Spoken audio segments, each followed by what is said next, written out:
सुहागन चुड़ैल। आवाज बात 70 के दशक की है। हरी हरी वादियां और घाटियों के बीच से सवारी से भरी बस अपने गंतव्य की ओर भागी जा रही थी। ठंडी ठंडी हवाओं के झोंकों ने सभी यात्रियों को प्रफुल्लित कर रखा था। बस में मेरा नाम जोकर फिल्म का मध्यम गीत बज रहा था। इन सब के बीच 22-23 साल का सचिन अपनी धुन में मस्त खिड़की से बाहर निहारते हुए अपने आने वाले दिनों को लेकर प्रसन्नचित्त बैठा था। वो अपनी पढ़ाई पूरी कर सालों बाद अपने घर अपने गांव दोराहा जा रहा था। पिताजी की मृत्यु के बाद उसकी माताजी और बड़े भाई ने बड़ी मेहनत से उसे पढ़ाया और आगे की पढ़ाई के लिए शहर भेजा।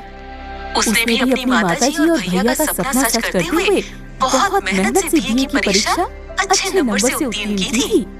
उसे पूरी उम्मीद थी कि किसी न किसी कंपनी में या सरकारी नौकरी में उसका सिलेक्शन हो ही जाएगा। आज अपने घर लौटते हुए वो बहुत ज्यादा खुश था। गांव के डाकघर में उसने पहले ही फोन करके अपने आने की खबर दे दी थी। जिस गांव में चड्डी पहनकर उसका बचपन इधर-उधर दौड़ लगाया करता था, उसी गांव में आज साहब बन सालों बाद वो अपने घर लौट रहा था। अब बस कुछ ही देर में वो अपने घर पहुंचने वाला था। उसका गांव नजदीक ही था। तभी एक आवाज के साथ अचानक झटके खाकर बस रुक जाती है। सभी यात्री हैरानी से आगे ड्राइवर की तरफ देखने लगते हैं। कंडक्टर नीचे उतरकर देखता है तो पता चलता है कि टायर पंक्चर हो चुका था बस का। सभी यात्रियों को सूचित कर ड्राइवर और कंडक्टर बस का टायर बदलने में लग जाते हैं। एक-एक करके सभी यात्री बस से नीचे उतर आते हैं। कोई झाड़ियों में घुसता है तो कोई एक तरफ खड़ा होकर धूम्रपान करने लगता है। कोई छोटे ट्रांजिस्टर पर गाने सुनने लगता है। सचिन भी बस से उतरकर उस जगह को गौर से देखने लगता है। वो ड्राइवर से पूछता है, अरे भाई, कब तक टायर बदल जाएगा? शाम होने को है, मुझे घर भी पहुंचना है क्योंकि मेरा गांव मेन रोड से थोड़ा अंदर है। नाके पर भैया इंतजार करेंगे, मुझे लेने आने वाले हैं। कौन गांव है आपका? ड्राइवर सचिन से पूछता है। दोराहा का रहने वाला हूँ यार मैं। अंदर कोई बस नहीं जाती ना वहाँ, खुद के साधन से ही जाना पड़ता है। सचिन ड्राइवर की बात का जवाब देते हुए उससे बोला, बस आधे घंटे में बदल जाएगा साहब, आप चिंता ना करें। मैं जितना समय खराब होगा इसमें बाद में कवर कर लूंगा। ड्राइवर की बात सुनकर सचिन इधर-उधर टहलने लगता है। टहलते-टहलते वो जंगल में थोड़ा अंदर तक निकल जाता है। वहाँ की हरियाली और आसपास बिखरी हुई जंगल की खूबसूरती देख उसके होठों से बोल फूट पड़ते हैं। कितनी शांति और सुंदरता है यहाँ। शहर की चिल्लकों से दूर हरियाली की गोद में जिंदगी कितनी खूबसूरत लगती है। वहाँ तो बस भाग-दौड़, हर इंसान अपने में ही सिमटा हुआ है। रहने के लिए तो दड़बों जैसे छोटी-छोटी जगह, गरीबों के लिए तो जानवरों जैसी हालत है वहाँ। बस शहरी चकाचौंध देख लो, उसके पीछे की हकीकत कुछ और ही है। अपने आप से बातें करता हुआ सचिन वहाँ एक झरने के पास पहुँच जाता है। वहाँ का नजारा देख वो हतप्रभ रह जाता है। बहते कलकल झरने को देखकर उसका मन बहुत खुश हो जाता है। वो दोनों हाथ ऊपर कर आंख बंद करके जैसे वहाँ के मौसम, वहाँ की सुंदरता को अपने अंदर महसूस करने लगता है। तभी उसका पाँव चिकनी मिट्टी की वजह से फिसल जाता है। वो घबराकर खुद को संभालने की कोशिश करता है, लेकिन संतुलन नहीं बन पाता। वो पूरी तरह घबराकर इधर-उधर कुछ पकड़ने के लिए देखने लगता है। तभी जैसे कोई पीछे से आकर उसका हाथ पकड़ लेता है और वापस पीछे खींच लेता है। वो हांफते हुए सर ऊपर कर देखता है तो देखता ही रह जाता है। एक निहायत ही खूबसूरत लड़की जो देखने में किसी गांव की सीधी सादी गुड़िया सी लगती है। सचिन के मुंह से उस वक्त कोई बोल नहीं फूटता। बस उस लड़की को लगातार गौर से देखे जा रहा था, मानो जैसे कोई आसमान से परी उतर आई हो। उसकी सारी घबराहट पल भर में दूर हो जाती है। अरे बाबूजी, कहाँ हुआ? ये शहर नहीं है। यहाँ दोनों आंखें खुली रखकर चला करो। नजर हटी, घटना घटी। आप इस घने जंगल में क्या कर रहे हो?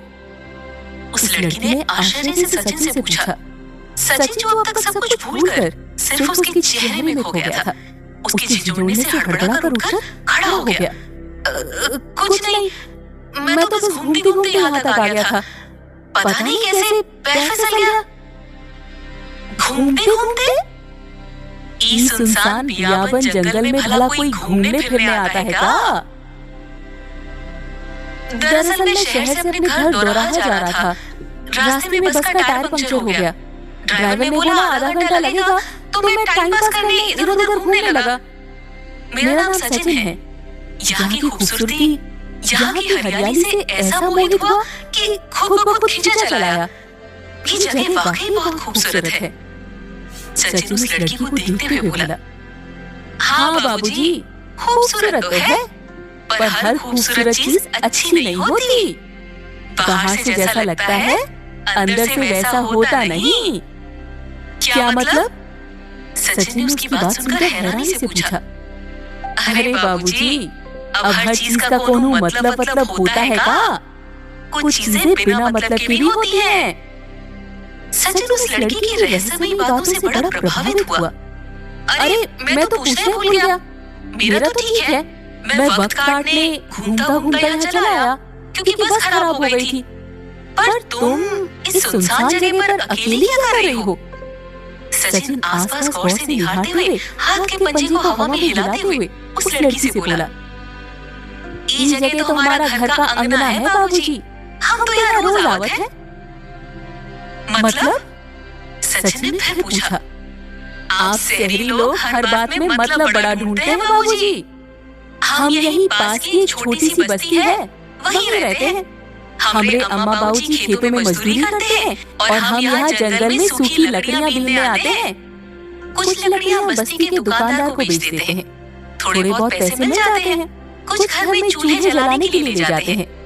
मुआ वो दुकानदार बहुत बेईमानी करता है, इतनी सारी लकड़ियों के जरा से दाम देता है। कहता है कि तेरी लकड़ियाँ गीली होती हैं।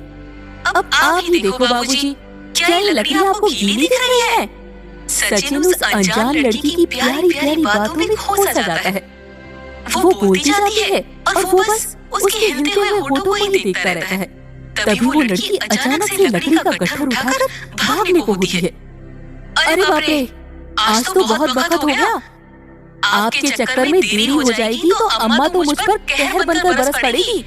आप भी जल्दी इस जंगल से निकल जाइए बाबूजी, यहाँ ज्यादा देर रुकना ठीक नहीं है। संजा होने को है। अम्मा कहती है कि संजा के वक्त जंगल में ज्यादा नहीं जाना चाहिए।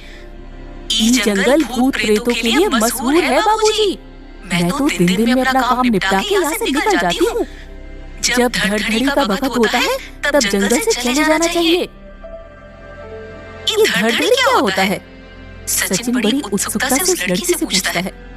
आपका नहीं पता क्या बाबूजी? अरे हाँ, आप ठहरे शहर में पढ़कर यहाँ आने वाले, आपको कैसे पता होगा? धड़धड़ी वक्त का मतलब जब सूरज डूबने वाला हो, जब गाय बैल चरकर वापस लौटते हैं ना, उस घड़ी को कहते हैं धड़धड़ी का वक्त।